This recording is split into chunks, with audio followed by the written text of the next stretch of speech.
I'd like to introduce our distinguished guest for today. We have House Assistant Majority Leader and Taguig City, 2nd District Representative Maria Amparo Maria Pami J. Zamora, and One Rider Party List Representative Rhodes L. Gutierrez. Sir, can you give your short opening remarks? Good morning po sa ating mga kaibigan dito sa media, and thank you for having us today. As mentioned by Sir Ryan, for a kick-off dapat today, pero trabaho po muna tayo. So I understand there would be questions addressed to us despite it being recess, and we're excited to be here po to answer any questions that our friends in the media may have. Salamat po. Ma'am Pami. Magandang umaga sa ating mga kaibigan sa House Media. Ngayon ang umpisa ng national campaign para sa ating mga senador at party list representatives. Pero nandito pa rin po kami para magtrabaho. We are ready to take on your questions. Magandang umaga po. Thank you. Rosalie Cos from UNTV, you're recognized for today's first question. Good morning po, Kongs. Para po kay Kong Rog na bahagi ng prosecution panel for the impeachment trial of VP Duterte, ngayon po muna namin yung reaction niyo po sa statement ni SP Cheese yesterday na yun pong impeachment trial ay possible mag-start after the SONA of PBBM in July.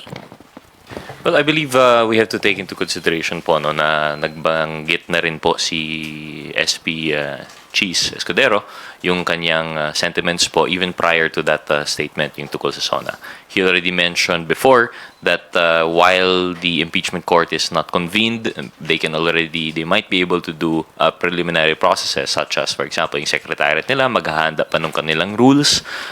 They can also do their private consultations already with senators about how to go about it para kapag when in his opinion the Senate is already in session, in which, according to him po, kailangan ng plenary action.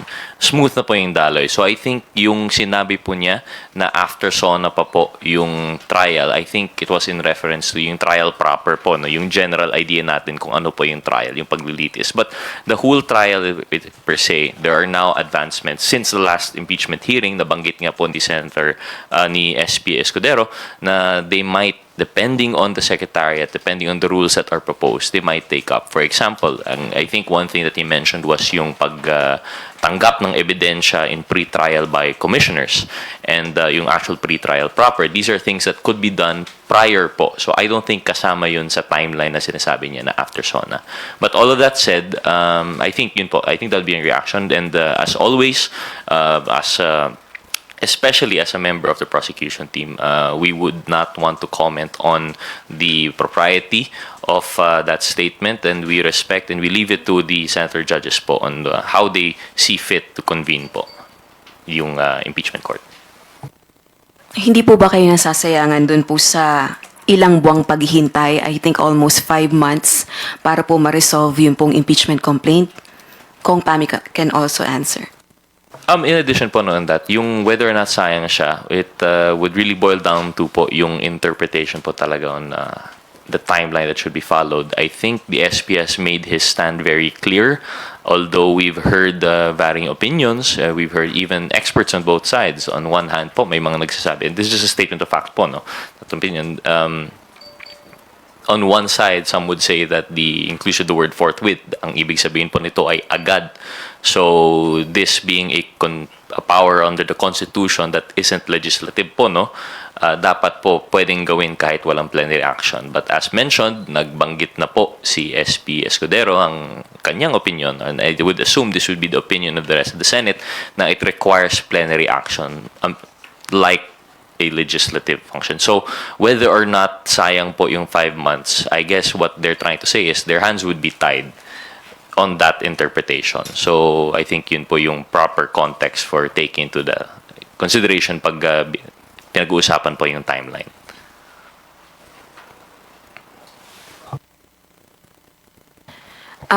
Dun po sa prosecution panel, meron po ba kayong possible options para mas mapaaga yung impeachment trial? For example, encouraging President Marcos Jr. to call for a special session. Kasi si SP Escudero, nagbigay na po siya ng statement na unless magpatawag ng special session si PBBM, hindi po sila makakapag-conduct ng special session. Pero si PBBM made a statement unless the Senate requests him to call for a special session, hindi siya magpapatawag. So parang turuan po kasi.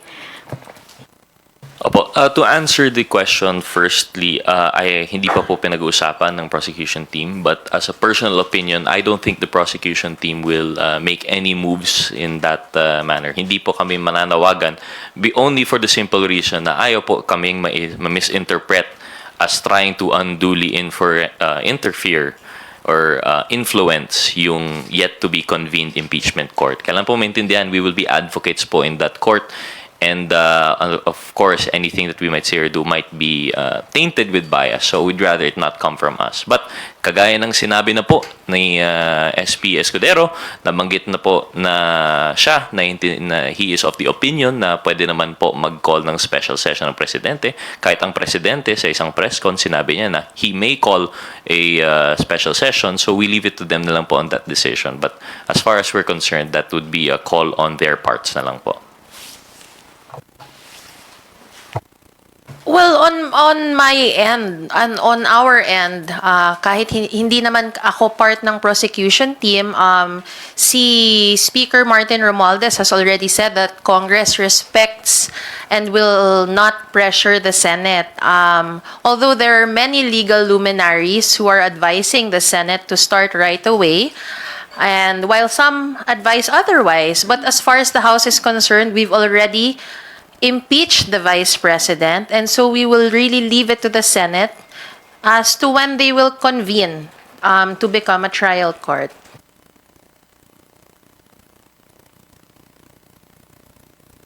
Thank you, Rosalie. For today's second question, let us call on Tina Pangaliban Perez from GMA7. For Prosec Kong Rog, will you be requiring the presence of Vice President Sara Duterte during the impeachment trial? Again, we've yet to talk about yung specific matters such as this.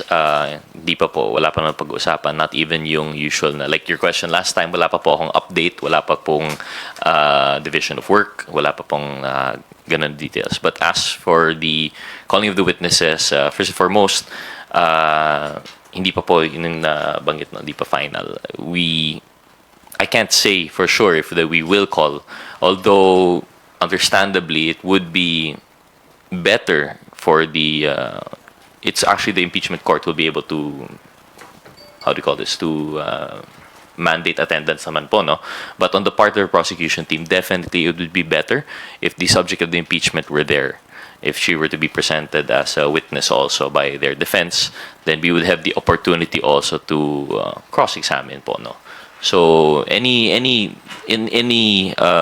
sa kahit anong paglilitis po, mas maraming testigo, mas maraming ebidensya, mas maganda po. This goes both ways for the prosecution team and for the defense.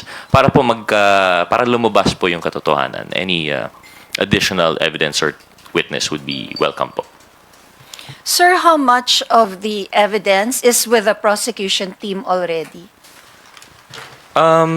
Without saying too much po, I think we have enough evidence. We have what we would say, I think it's more than enough, especially considering na, in our opinion, of course, depende pa rin po yun, ang impeachment case po ay not strictly criminal. It's sui generis, we've always mentioned this, it's more akin to an administrative matter po, no? Kasi the penalty, it's not punitive, wala pong makukulong, wala pong fines and penalties na that would be implemented. Ang impeachment case lang po ang mayayari dito ay one, removal from office, and second, perpetual disqualification from public office. So hindi po siya strictly criminal. So yung strictest requirements of evidence that would apply to criminal case might not apply here. Depends, of course, on the impeachment court kung ano pong madesisyonan nila. At the end of the day, it would be a political exercise on the part of the senator judges and how they would vote. So, as far as we're concerned, I think we have enough evidence to at least convince our senator judges of why they should side with the prosecution on this part. But with that said, there would still be more avenues for additional evidence, definitely po. Especially kapag meron pong impeachment cases. There are some laws which actually have for their exemption impeachment cases for the request of more evidence. The power of subpoena, nandyan rin po yan sa impeachment court. So I'm pretty sure that the prosecution team will be open to all of these additional avenues to secure even more evidence po. Sir, does that include yung ni-raise po ni Representative Kong Hu na 12.3 billion peso unsettled financial transactions in DepEd during the tenure of the Vice President? Because he is calling on the House to investigate the issue. Therefore, wala pa yung ebidensya on this. So will that be included? Well, if we take a look po preliminarily on the articles ng ating impeachment, nandun na po yung mga grounds natin, and one of it would be yung graft and corruption. This would really depend po on the appreciation of the evidence. Although it is alarming that there would be ano po yung amount po natin, Ma'am Tina? 12 billion po ba? 12.3 B, sir. 12.3 billion, and this would be disallowances po ba? Unsettled financial unsettled transactions. financial. So if it would be taken in consider, kasi it's possible naman po, as what happens with COA, na may mga findings ang COA that are just in the regular course of business. But if it would be found to be in line with yung mga allegations po natin sa impeachment complaint, then I don't think the prosecution team would have any hindi po they will not shy away from making use of such evidence po siguro. Thank you po. Thank you, Tina. Bibian Gulia from ABS-CBN. In connection with Ate Tina's question, are you also joining the call for the Good Government Committee to investigate the said transaction? Unfortunately, as with many things po, as a member now of the prosecution team, I think I would have to exercise more restraint than other members of the House. I will not join the call, although we will anticipate eagerly any developments there. Kasi po sa amin, because we already have filed the complaint, the House has already filed the complaint, and we are now anticipating the convening of the impeachment court. That would now be the proper venue for us to thresh out these issues. If the prosecution team feels na kulang pa po yung evidence or that they would like to seek additional evidence, the proper venue would also be through the impeachment court. Although nothing precludes po the House from conducting inquiries in aid of legislation as part of its legislative functions, and nothing would preclude other members of the House po to answer this call po ng kapwa congressman po namin.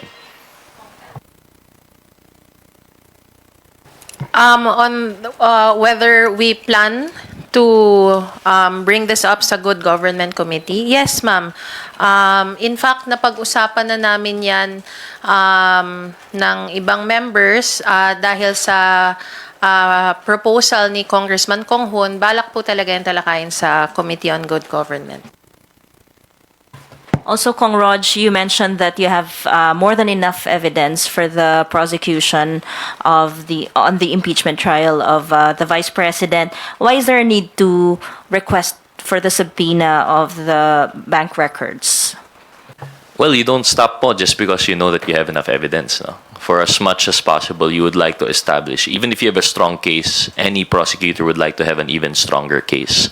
Kung ang sa criminal court nga po naghahanda ang prosecutor for guilt evidence that would prove guilt beyond reasonable doubt, I think we should still have the diligence po no as a prosecution team to prepare for such quantum of evidence. So this means po no na talagang we have to really establish our case. While the Senate impeachment court might settle for a lower standard of evidence, it still would never hurt your case to become prepared with even more evidence. And talagang aside from that, aside from just the objective of yung impeachment court, this is also a venue po no para malaman na po yung katotohanan, kasi that has been a constant call po even in the House. Yung sa budget hearings po natin na hindi po nag-attend, hindi po tayo nalinawan kung ano ba talaga ang nangyayari noon nung mga committee hearings po natin sa good governance, committee hearings sa Quad, in cases na hindi po malinaw no yung ano ba talaga yung nangyari. So the impeachment court now, aside from a venue for redress in relation to these offenses, it is also a venue for the truth to finally be revealed po. So this is something that we like to stick to po siguro. I think that's in relation to Article 4 po ba? Yung sa disclosure ng assets and properties sa SALN. But even without it, for example, if hindi grant yung subpoena, will the current evidence on that particular article stand? We believe so. Actually, a lot of the push and pull in the complaint would be which articles to include, and by its inclusion and by its approval by not just 1/3 of the House but by 80% po, no, right now, I think that speaks volumes of the confidence that the House has in the evidence that would back these articles po. Also, you mentioned earlier na may comments kayo no dun sa schedule ng impeachment trial. Are you saying na justified yung schedule ng impeachment trial to begin ng July after SONA? I would not say justified po. I'm just saying as a reaction po, no, sabi ni Ma'am Rose, as a reaction given the context of which SP Escudero has made his remarks, given the context na alam na po natin kung which interpretation the SP has adopted, given the context of yung daloy po ng proceedings sa Senate according to none other than the Senate President. I believe then that is the practical consequence. Yung timeline na yan would be the practical consequence. But as to the justification, we leave it up to them, we leave it up to the people to see if it is justified. As mentioned, we will not make any calls for the Senate to rush this so that we would want to avoid any tainting of partiality, tainting of bias. But with that said, as mentioned, there are legal luminaries, and sabi nga, nabanggit na po ni Kong Pami, that are of the opinion that they are of the opinion of a different interpretation po, no? Habang ang si SP Escudero ay nandun sa panig na ang interpretasyon dapat dito ay still within the bounds of Senate's legislative calendar, within the bounds of plenary action. Meron naman pong interpretasyon na kapag sinasabi ng saligang batas na the trial shall proceed forthwith, ibig sabihin agad-agad.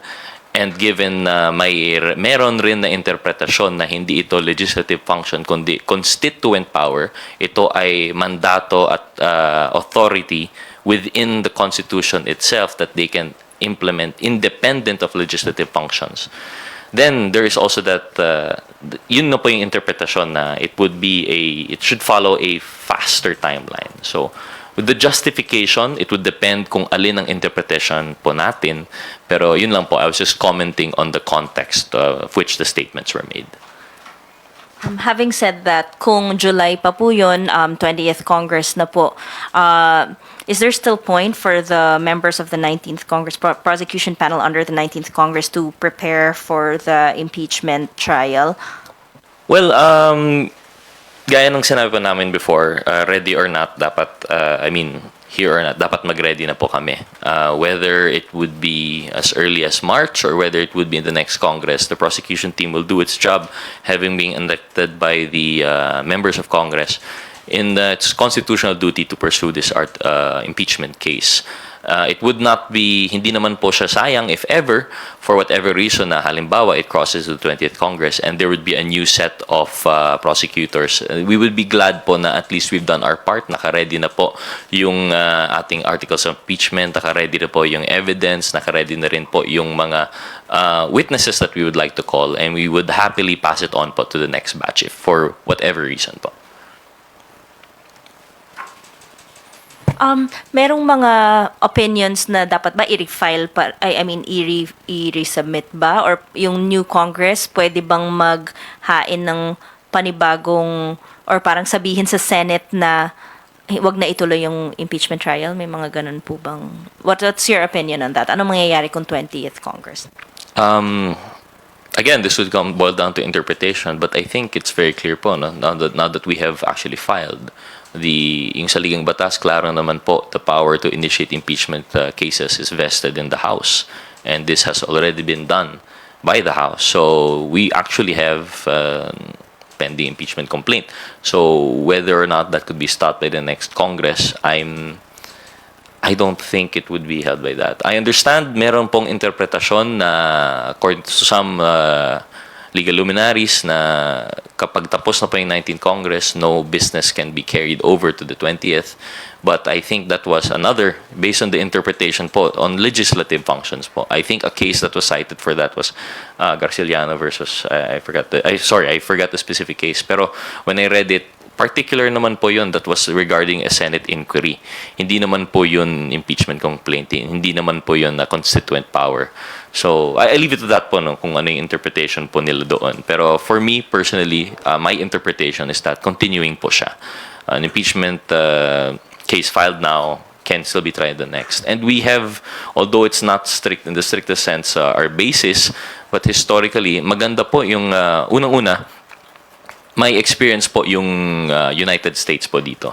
As we know, our Constitution lifts some parts. It's based on U.S. Constitution, U.S. jurisprudence, their body of laws. And doon po sa U.S., nangyayari po talaga yon. Yung Senado po nila ay continuing body rin. And in, I think, 4 instances of impeachment, one Congress files the impeachment complaint and it was already tried in the next Congress. So we have basis on that. Second, I am more akin to adopting the interpretation rin po ni SP Escudero. He gave a very logical example. When we look at our collegiate courts, for example, Supreme Court, when we look at the Court of Appeals and look at Sandigan Bayan, kapag marami po yung ating mga huwes, marami po yung ating mga hukom, maestrado, just because yung isa po, halimbawa, yumaon na, pumanaw, or nag-retire, nag-resign, hindi po ibig sabihin nun, uulit po yung case, no?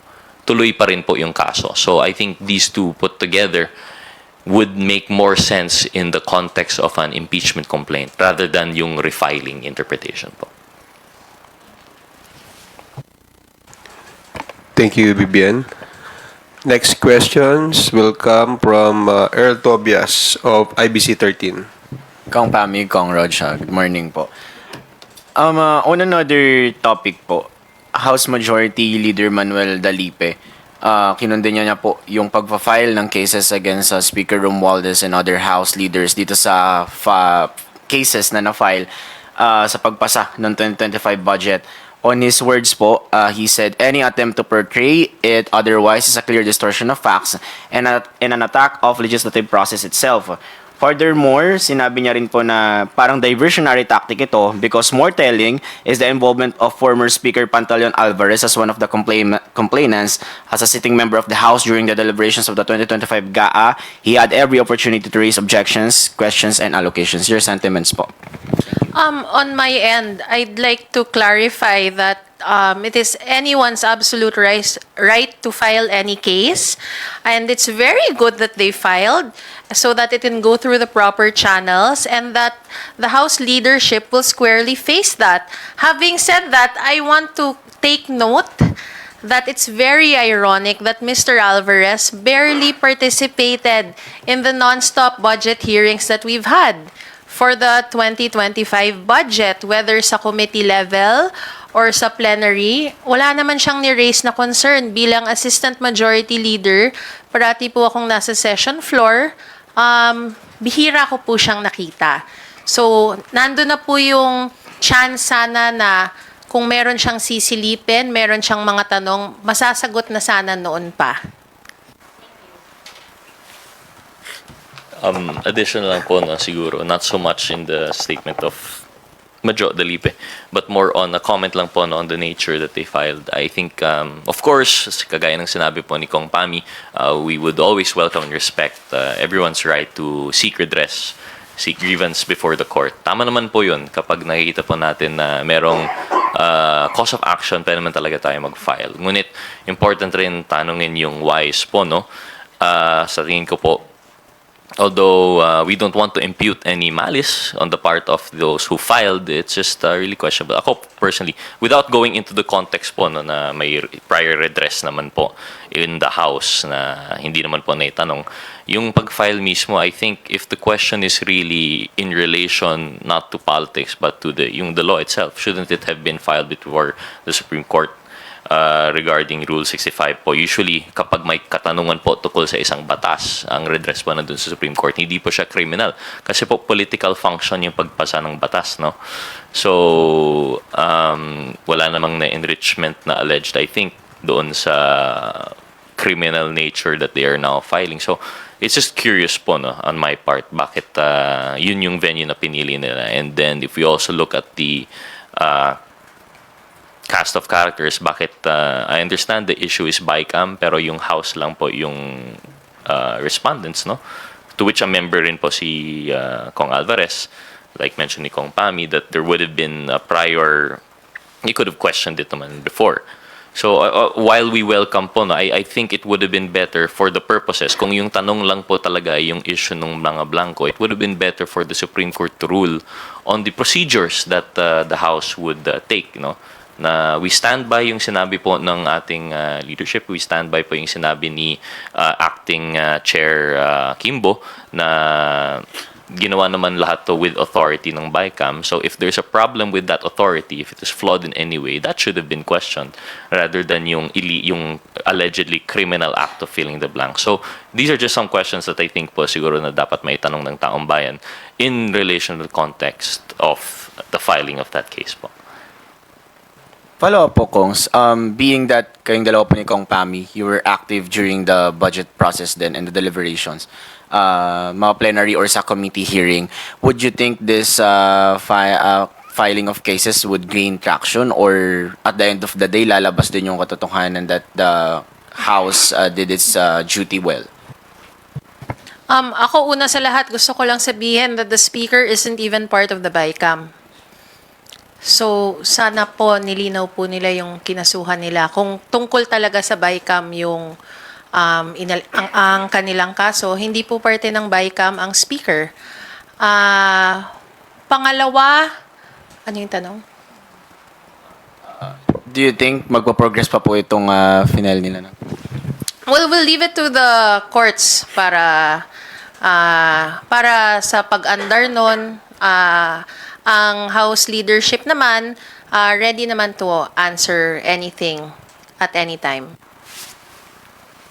Last from my end po, kung sa attendance lang or sa pagharap ni BP Sara sa impeachment court, given na meron na kayong sapat na evidence, and you said better nga kung a-attend siya, pero kung hindi man siya pumunta, handa rin ba ng strategy, or is that one of the things na pinagpaplanuhan ng House Prosecution Panel po? Kung in case, piliin ni BP na hindi siya umattend. Yes po, I would say ready. Not naman na intentional na pinaghahandaan, although historically po, no, hindi po siya nag-attend sa ating mga hearings. But you have to be prepared. When you're seeking a case like this, you have to stand by your complaint with all evidence that you might have, and anticipating also the evidence that you might not be able to get. You don't file naman po yung case na baka sakali po makakuha pa ng ebidensya. So I would say what we would like to achieve with this, definitely, as advocating for yung impeachment complaint, talagang to establish yung evidence independent po, no, of whatever the other's party might produce. So dapat meron rin po talaga, and we do have yung aming sariling evidence, we have our own lineup of witnesses that would have the tendency to establish po yung kaso. So yun po. Thank you, Earl. Billy Vegas from Abante Politico, you are recognized. Hihingi lang po ng opinion nyo. Ang ini-insist po kasi sa Senate, nag-adjourn sila no February 2 nang hindi nagagalaw yung articles of impeachment. Pero meron pong column sa Inquirer. Ang point naman niya, pwede naman kasing hindi muna nag-adjourn yung Senate kasi based dun sa legislative calendar, pwede mag-session ng House and Senate hanggang Friday, February 7. Comment lang po. Ang comment ko ay tama ka, Billy.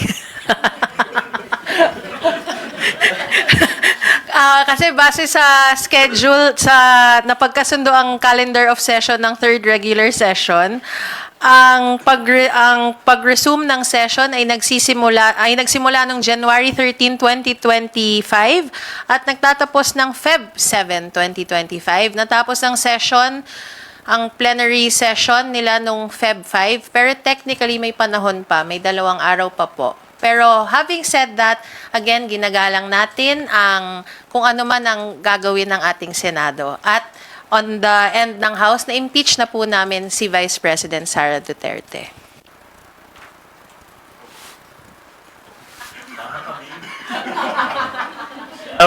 In addition lang po no siguro, again, this is all harping on that one interpretation. It is bound by legislative functions. By the term nga po, legislative calendar. In addition to what Kong Pami said, on that layer, sa legislative pa lang, mukhang may oras pa pala. But even before that, I'm of the interpretation of the opinion, nandun pa rin po tayo na yung impeachment ay constituent power, not bound by yung legislative rules, legislative function, and therefore not bound by the legislative calendar. But yun lang po yung in addition siguro, Boss Billy. Thank you, Billy. Next question from Jelly Mendez of DWIC. Sir, nabanggit niyo po kanina yung welcome po sa Kamara, yung mga gusto pang tumistigo or yung may mga karagdagan pang ebidensya. Sa Senado po ba possible na i-recommend nyo rin yung mga tumistigo dun sa mga nakaraang pagdinig? Yes po, anything's possible po. I don't think there is any prohibition on the part of, I don't think any prohibition will be adopted by yung impeachment court na saying kung may testigo from a previous hearing, di na po pwede gamitin. And the opposite nga po, mas malakas nga po yung kaso ng mga testigo that appear before a previous hearing. They might not even have to attend yung sa impeachment court kasi nga po, under oath na po yung mga statements nila. So, I think that's one opinion that would even make it stronger basis na sila pa po yung maging yung testigo po nila yung maging basis. So, yun lang po. Sir, your side po regarding dito sa payag po ni SP Escudero na minamadali daw po ng mga kongresista yung Senado regarding sa impeachment. Di po ako sure kung saan po nagagaling yung idea na minamadali. By the timing lang po siguro ng pag-file ng House, pag-transmit ng House. It was on the last day. I don't think any pressure was meant to be exerted on the Senate. And but understandably, on a personal level, meron naman po talagang mga may opinion na dapat gawin na to agad-agad. Whether these are personal sentiments of congressmen, yung mga ating mga kababayan, of certain officials of the House. Pero I don't think there was any official move, action, or communication from the House that would indicate in any way na minamadali po sila.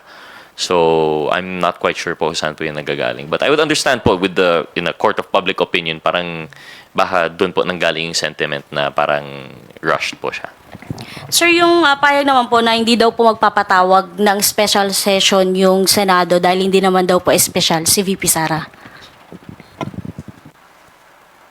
That would be the wisdom of the Senate po siguro. The consideration of the special session would be something to be considered by, first and foremost, the President in calling for the special session and the Senate po for requesting it if ever. So if in their opinion, in their wisdom, yun yung reasoning po nila, then we would have to respect that po siguro. Thank you, Jelly. Are there any further questions from our media colleagues here? If there are none, we're going to entertain few questions from our media friends who are now covering the kick-off rally of Administration Slate's Alyansa para sa Bagong Pilipinas, who are now in Ilocos Norte. About, sir? Phone in. Okay, from Kat Porbes. Sir, first question. Ma'am, magiging election issue ba itong impeachment ni VP Sara? And then, may reaction po ba kayo dun sa survey ng SWS na nagsasabing pabor sila sa ayudang ibinibigay ng pamahalaan? Two questions. On the first question, I think definitely magiging election issue po ito. And it should be welcome. I think this is a sentiment already mentioned also by Senate President Escudero na compared to yung usual election po natin na ang binoboto po natin ay base sa kasikatan or personality politics, at least ngayon, and magkakaroon tayo ng issue kung ano po ang tingin ng ating mga kandidato sa impeachment complaint. And mas makita po natin kung ano ang kanilang stand, ano po ang nilang gagawin, ano po ang kanilang mga personal convictions. So, although not strictly a requirement for election, not strictly requirement ang plataforma or issues like this sa isang election, the fact that it's being the election will happen now in the midst this context, I think it really will be an election issue. And I think it is something that should be welcome po. No? Hindi po dapat siya maging consideration na external factor. So, yun. Sa katanungan kung ito ay election issue, absolutely naniniwala po ako na ito ay isang election issue dahil dapat nating tanungin ng ating mga ihinahalal kung papaano ba, kung dapat bang panugutin ng mga tao patungkol sa pagwawaldas ng pera ng bayan, patungkol sa hindi paggamit ng tama ng pondo ng bayan, patungkol sa hindi pagsunod sa ligang batas patungkol sa paggamit ng pondo ng bayan. So, isang malaking test po yan sa lahat ng kandidato sa aming mga paninindigan para sa bayan. Maraming salamat po. Sir, ma'am, yung second question about ayuda. Well, personally, masayang-masaya ako dun sa survey na yon kasi it vindicates what we've always said, no? Na itong mga issues patungkol sa ayuda ay pawang ingay lamang at talaga namang hinahanap ito ng taong bayan. Kasi yung 4Ps, dinidirekta yan para sa talagang mga sa poorest of the poor. Ito namang akap ay nakadirekta para sa mga near poor na isa ring malaking porsyento ng ating populasyon. Kaya masaya po kami na yun po ang lumabas sa survey kasi ito naman ay bagay na talagang pinaniniwalaan namin nun pa man.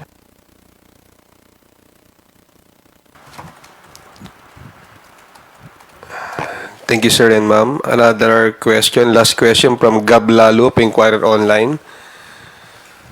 According po kay former Supreme Court Justice Adolf Ascuna, a premier of the 1987 Constitution, immediately po talaga dapat gawin ng Senado ang kanilang trabaho sa impeachment. Immediate as in ngayon na at hindi after 4 months or after or so na. Any comment po? I think si former Justice Ascuna, yung isa po sa legal luminaries that I was referring to, nandun po siya sa interpretasyon na dapat po talaga may sagawa na yung ating impeachment trial. If I'm not mistaken po, yung kanyang opinion, if I read it right, yun nga po yung nasa side na hindi po legislative function yung impeachment. Ito po ay constituent power. Ang I think basis nito is that if you look at yung proceedings po natin for legislative function, nasa Article 6 po yun on legislative powers of the legislative branch. Pero yung article, I think it was Article 13 po, no, yung impeachment is on accountability of public officers. So I think ginawa niyang basis yun for the interpretation na it is a constituent power independent of yung legislative functions of the Senate and Congress. And therefore, it must be taken on its own timeline. Yung pag-interpret nga po ng and the trial shall proceed forthwith. Yung forthwith being agad, interpretation na ito should be taken independently sa legislative. So I think dun po nanggagaling. And if the question is yung reaction po doon, ako personally, I do stand by that interpretation. And I don't think he is alone. I think there are other legal luminaries who are of the opinion po, no, na dapat nasa constituent power interpretation yung impeachment case. Ma'am Pami, okay na? Thank you. Before we conclude our press conference, sir, ma'am, baka meron kayong parting words for today's press con.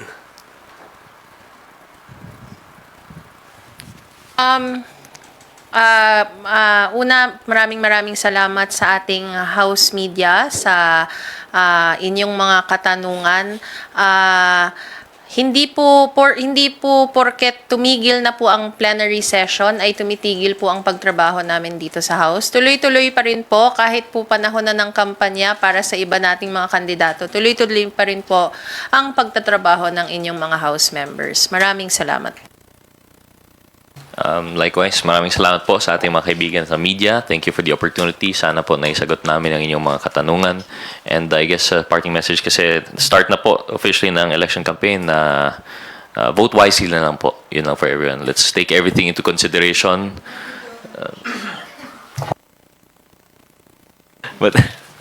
Opo, so yun lang, something na malala po natin sa ating mga kababayan in the time of election period. Talagang pakinggan po talaga natin ating mga kandidato. Gawing basehan po dito ay plataforma at aksyon, hindi lamang yung kanilang kasikatan or personality politics. Yun lamang po. Maraming salamat. With that, thank you. House Assistant Majority Leader and Taguig City 2nd District Representative Amparo Maria Pami J. Zamora and One Rider Party List Representative Rods L. Gutierrez, who is a member of the 11-man House Prosecution Panel, for joining us today. And to everyone, maraming salamat po ulit sa inyong partisipasyon.